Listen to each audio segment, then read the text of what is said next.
6:42 a.m., Seattle.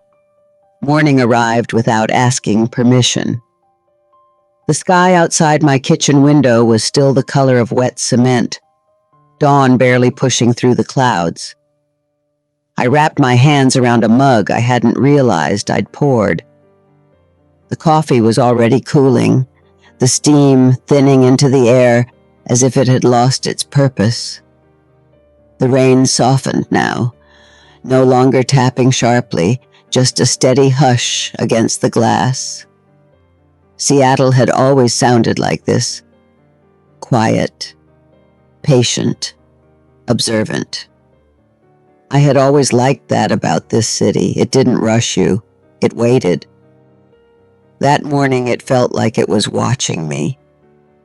I sat at the small table near the window, the same one where I'd paid bills for years. The chair creaked as I settled into it, familiar, unremarkable. For a moment I focused on that sound alone. Breathe, I told myself. Just breathe. My heart felt slow but heavy, like it had taken on weight overnight. I wasn't crying. I wasn't shaking. What I felt instead was something duller, more unsettling. A careful stillness, as if my body already knew panic wouldn't help me yet. The notebook lay open in front of me. I hadn't meant to open it, not fully, but my fingers knew the motion without instruction. Pages filled with my handwriting stared back at me. Dates, amounts, little check marks in the margins. Groceries, electric bill, a birthday card for my granddaughter. The ink was steady, consistent. I traced one line with my finger, grounding myself in the certainty of it. This is real, I thought. This is what I know. I looked around the kitchen as if seeing it for the first time. The chipped mug rack by the sink. The faded calendar still turned to last month. The coat I hadn't hung up the night before, heavy with rain. This room had held decades of ordinary morning's toast, radio news, quiet plans. Nothing about it suggested disaster. And yet, something invisible had crossed the threshold, leaving everything intact except my sense of safety. I thought about calling my daughter. The idea rose, then fell just as quickly. I didn't want my voice to change. I didn't want questions I couldn't answer yet. There would be time for that. Not now. Not until I understand what I'm dealing with. Independence had always been my habit. So had silence. What unsettled me most wasn't the loss itself. It was the uncertainty. Not knowing how long it had been happening, or who had watched closely enough to do it. I replayed recent conversations in my head, searching for a wrong tone, a rushed explanation, anything I might have dismissed. Each memory felt suddenly suspect. I closed the notebook carefully and placed it beside my mug. Outside, the rain thinned further, the sky lightening by degrees. I straightened my back and reached for the phone again, not to call anyone, but to write down the time, the date, exactly what had been said. If someone thought I wouldn't notice, I realized they were counting on me staying quiet. I picked up my pen. 7:05 a.m., Seattle. The past came back quietly, the way it always does. I didn't sit down intending to remember my life, but the notebook had a way of opening doors. As I turned the pages, older entries surfaced, numbers written years apart, yet shaped by the same careful hand. I had always written slowly, deliberately. That habit began long before Seattle, long before gray mornings and rain-slick sidewalks. It started when money first learned how to scare me. 30 years earlier, I was younger, far less certain of the ground beneath my feet. I learned early that stability wasn't given. It was built line by line, paycheck by paycheck. There were years when every dollar already had a job before it arrived. Rent, shoes for growing feet, groceries stretched with quiet creativity. I learned to calculate in my head while standing in store aisles. Learned how to say maybe next time without bitterness. Security, I discovered, is not about wealth. It's about preparation. When I moved to Seattle, I brought those lessons with me like heirlooms. I worked steadily, saved faithfully, trusted systems because I had learned how hard it was to survive without them. I didn't gamble. I didn't speculate. I kept records because records kept me calm. Every account, every balance, every small victory over uncertainty went into this notebook or one just like it. The habit wasn't obsession. It was respect for the life I had built. I remembered nights at this same table lamp glowing softly, calculator clicking as rain whispered against the windows. The world outside felt large then, unpredictable. Inside, I could make order. I could make sense. No one could tell me I didn't know my own numbers, I used to think. That was why the phone call hurt the way it did. Not because of greed, not because of fear of losing comfort, but because it challenged something deeper. It suggested I had failed to notice, failed to protect, failed myself. I didn't survive all those years just to be careless now. I ran my finger along an entry dated nearly 20 years back. The ink was faded, but the memory was sharp. That payment had meant saying no to something else. It always did. These pages were not guesses. They were lived experience. I looked at the notebook once more. If someone thought my past had made me fragile, I realized they didn't understand what it had actually made me. Pause once. 8:11 a.m., Seattle. The first red flags never arrive waving. I remembered Mark Ellison, the way you remember a voice before a face, confident, smooth, practiced. He had introduced himself months earlier with an easy friendliness that felt professional, not warm. The kind that inspires trust without inviting closeness. He spoke quickly, efficiently, always sounding just busy enough to suggest importance. At the time, I took that as reassurance. Competent people are always in motion, I had thought. Our early conversations replayed themselves now, differently lit. He explained processes without pausing to ask if I needed clarification. When I did ask questions, he answered, but with a faint edge of impatience. It's standard procedure, he would say. Nothing you need to worry about. And I hadn't, not openly. I had been taught to respect expertise, to assume professionalism meant protection. Still, there had been moments. Small ones. Once he corrected me on a balance I was certain about. Another time he rushed me through a confirmation, his words overlapping mine as if time itself were expensive. I remembered the brief tightening in my chest then, quickly dismissed. He does this all day, I had reasoned. He knows more than I do. Doubt, when ignored often enough, learns how to stay quiet. The morning light grew stronger, revealing faint dust on the counter, the uneven grain of the table. I realized how easily trust blends into routine.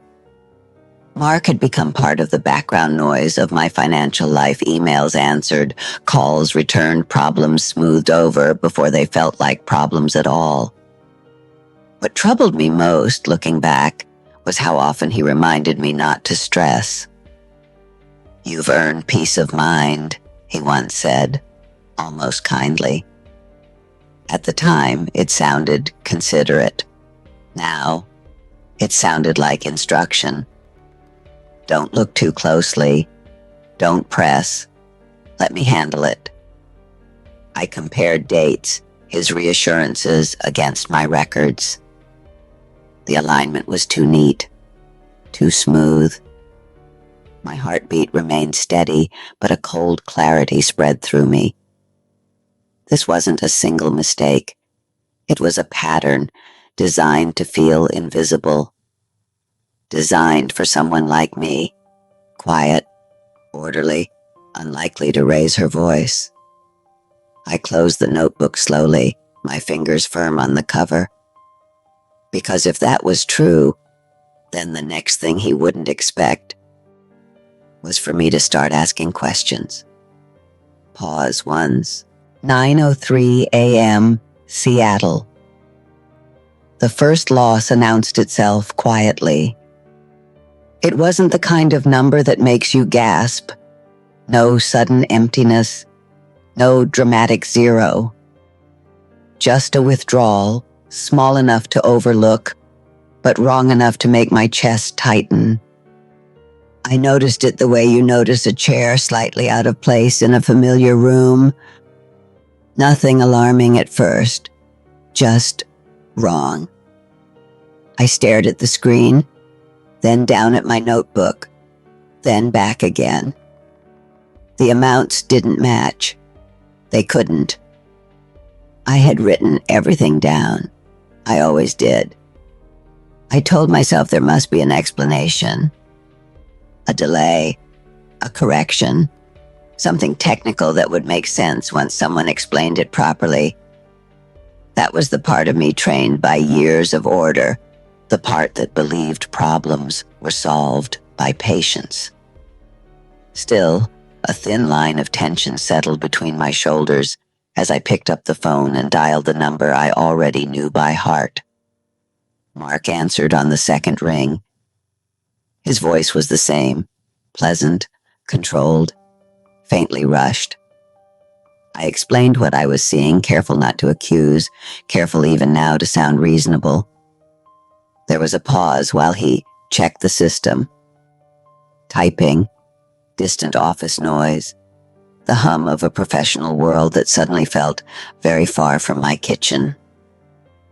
"That withdrawal is legitimate," he said finally.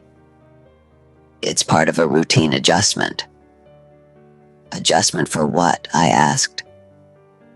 "For account optimization," he replied smoothly. "It happens automatically." Optimization, automatic. Official sounding words designed not to be questioned. "It's nothing to worry about, Ruth," he added. "These systems can look confusing if you're not used to them." If you're not used to them. The phrase landed softly and stayed. I looked again at my notebook, at the line where that amount should have appeared. It wasn't there. My pen hadn't missed it. My memory hadn't failed. "I keep records," I said quietly. "I understand," he replied, reassurance slipping into his tone. "But this one won't show up the way you expect." When the call ended, the kitchen felt colder, even though the heat was still on. I wrote the amount down anyway, circling it once in the margin. One mistake can be explained, I told myself. Patterns cannot. Pauses. 10:27 a.m. Seattle. The second betrayal arrived faster than I expected. Another withdrawal. Larger. Clean. Efficient. The kind of transaction that didn't hesitate. This isn't confusion, I thought. This is movement. I stood at the counter, light from the window sharp now, exposing dust in the air, every surface too clear. When I called Mark this time, he didn't answer right away. The ringing stretched, each tone sinking deeper than the last. When he finally picked up, his voice carried something new. Caution.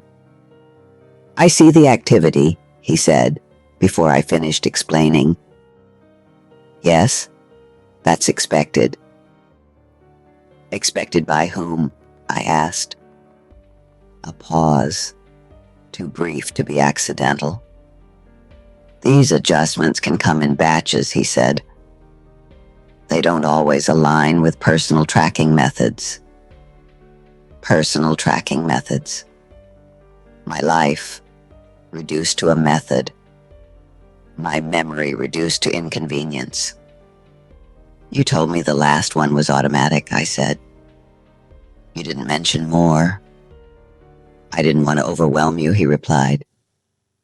"These details can cause unnecessary stress." That was the moment shame crept in, not because I believed him, but because I wondered if he expected me to. I underlined the second amount twice. 2 mistakes might still be explained, but they were no longer accidental. Pause once. 11:54 a.m., Seattle. The third betrayal didn't ask permission. It took. The account hadn't emptied. It had been reduced, carefully, almost politely. This time my hands did shake. Just enough to notice. Enough to remind me I was still human. I sat down heavily, the chair scraping louder than I meant it to. The kitchen felt smaller, closer, as if the walls had edged in. I opened the notebook to the latest page, already knowing what I would find. Nothing. No amount that large could disappear quietly. Not from my life, not from my memory. This isn't oversight, I thought. This is removal. When I called Mark again, he answered quickly, too quickly, as if he had been expecting me. "Ruth," he said, "we've gone over this. These movements are temporary." "Temporary where?" I asked. "They'll reconcile," he replied. "You need to give it time." Something broke, then, not loudly, not visibly. It broke inward. "You should really stop checking so often," he added. "It's causing you distress." There it was. Not concern, instruction. When the call ended, I didn't hesitate. I stood by the window and watched the rain return, heavier now. Then I wrote the third amount down and drew a slow, straight line beneath it. This was the moment. Not when the money vanished, but when I stopped doubting myself. I was done being managed. 1:22 p.m., Seattle. Silence can be a decision. I didn't call Mark again. Not that afternoon. Not the next morning.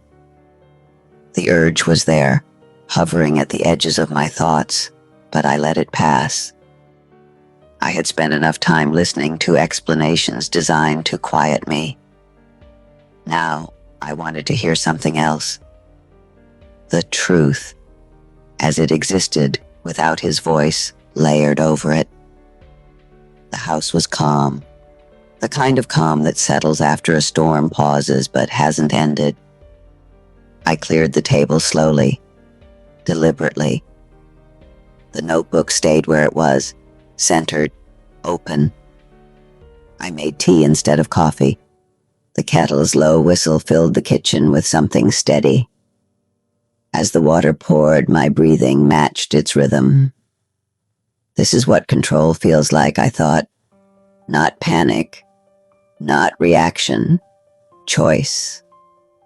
I began reconstructing time. Dates first, then amounts, then patterns. I wrote without commentary, without emotion, just facts laid out in ink. When something didn't match, I marked it with a small dot in the margin. Nothing dramatic, just enough to notice later. The work required patience. But patience had never frightened me. I had built a life on it. Hours passed unnoticed. The light shifted from sharp afternoon brightness to something softer, more forgiving. I realized I hadn't checked the account again. I didn't need to. What mattered now wasn't the next loss, but the shape of the losses already taken. People who steal quietly rely on noise. They rely on confusion. I was giving them neither.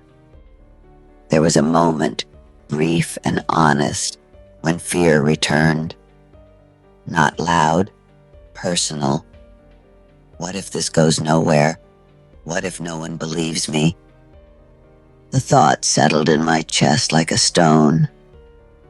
I placed my hand over it and waited. The feeling passed. It always did. Fear had visited me before in other forms. It had never stayed long when I refused to entertain it. By late afternoon, the notebook had transformed. What had once been a simple ledger now looked like a map. Connections forming, sequences emerging. I could see the story taking shape. One Mark hadn't expected me to tell. I straightened the stack of papers beside it and felt something rise in me. Not hope, not yet. Clarity. Pause once. I stood and stretched, joints complaining softly. Outside, the rain had thinned again, streets dark and reflective. Seattle held its breath the way it always did before evening. I looked at my phone on the counter and turned it face down.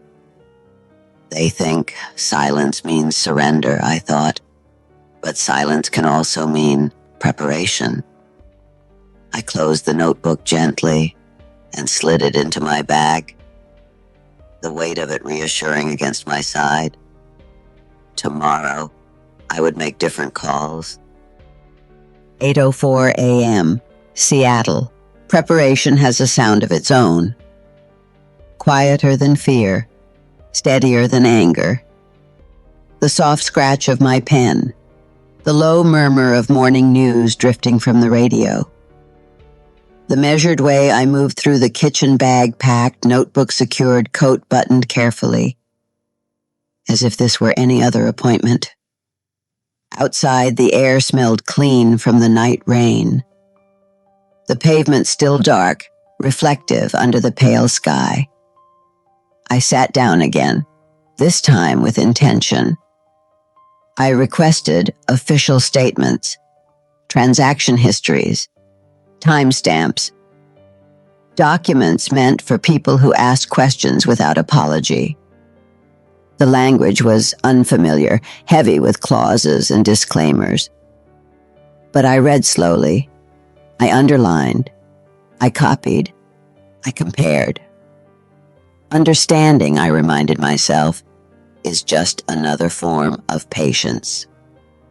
When I spoke to the bank's support line, my voice didn't waver. I didn't explain my feelings. I explained my facts. Dates, amounts, repetition. Silence followed, longer than before. Then the tone shifted. Not warmer, more careful. I recognized it immediately. This was the sound of attention finally being paid. They asked for copies. I provided them. They asked how I had tracked everything so precisely. I told him the truth. I had always done it this way. There was no triumph in that answer, only certainty. The notebook, once dismissed as old-fashioned, now carried weight. It didn't argue. It didn't speculate. It simply existed. By midday, I had learned new words. Dispute, escalation, internal review. Each one placed neatly into my understanding. Stripped of intimidation. I wasn't rushing. I wasn't pleading. I was building a record, one that didn't rely on memory alone, but on consistency over time. That was something I trusted. Pause 0.5. 3:47 p.m. Seattle. The call came when I wasn't expecting it. I had just set the notebook back on the table, its pages heavy with order, when my phone vibrated softly beside it. Not rang, vibrated. The sound felt deliberate, almost respectful. I watched it for a moment before answering, noticing how calm my hands felt, how the afternoon light stretched long shadows across the floor. Whatever this was, it was no longer happening to me. I was present for it. Ms. Halverson, the voice said, measured, unfamiliar. This is the fraud review department. There it was. Not customer service, not reassurance. Review. The word carried weight. I sat down slowly, the chair scraping lightly, grounding me in the room. I listened without interrupting as she explained that my documentation had raised concerns, that certain transactions didn't align, that further steps were being taken. We'll need to contact the account manager directly, she added. I knew who she meant. My eyes drifted to the notebook, to the neat columns that had led us here. Yes, I replied. You will. There was a pause long enough to confirm something had changed. I imagined it happening somewhere far from my kitchen. Files opening, screens refreshing, names being reconsidered. I felt no rush of victory, just a steady awareness that the story was no longer controlled by one voice. An hour later, my phone vibrated again. This time, the number was familiar. Mark. I let it ring. The vibration stopped, then started again.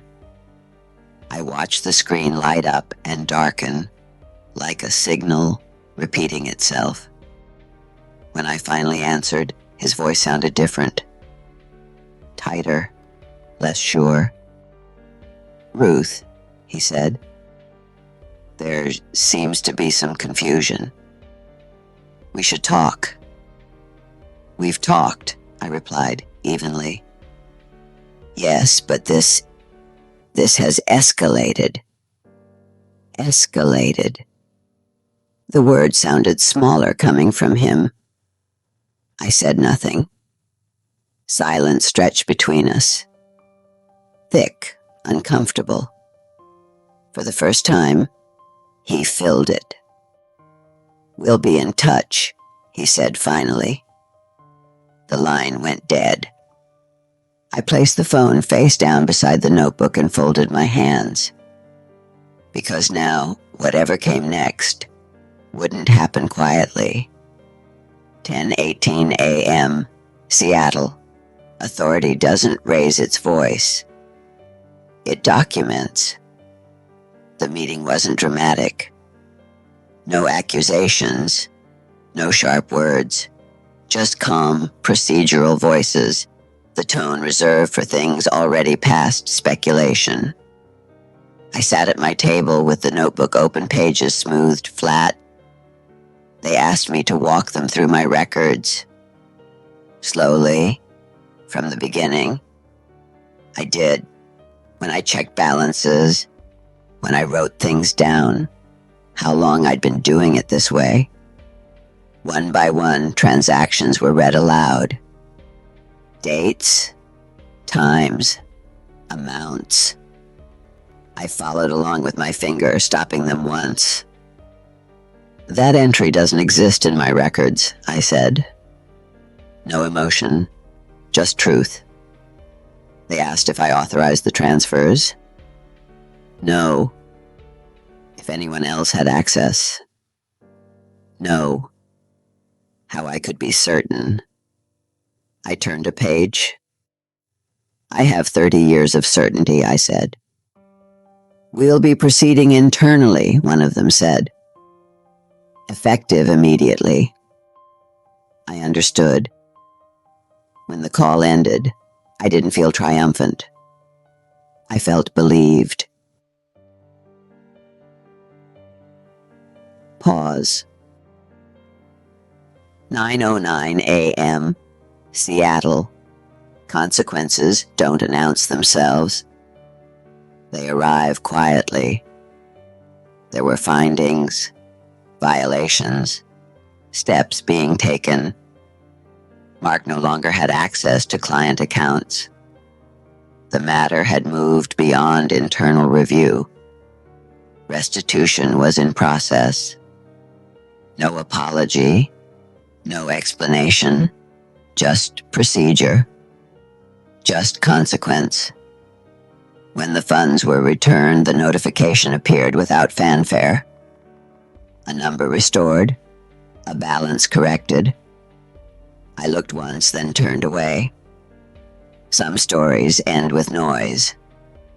This one ended with balance. 6:36 p.m., Seattle. Healing doesn't rush in. It settles. Soup simmered on the stove. Steam rose slowly. For the first time in days, my shoulders dropped without being asked. It was over. Not loudly, but completely. Endurance, I realized, isn't loud. It's patient. 7:58 a.m., Seattle. The morning felt earned. Sunlight touched the table where so much had unfolded. No phone calls, no paperwork, just breath.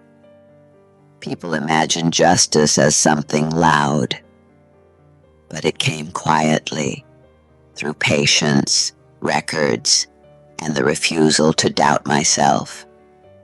Age does not make you invisible. Calm does not make you weak. And silence, when chosen carefully, can be the strongest voice in the room. I turned off the light and stepped into the day. And that was enough. Pause once.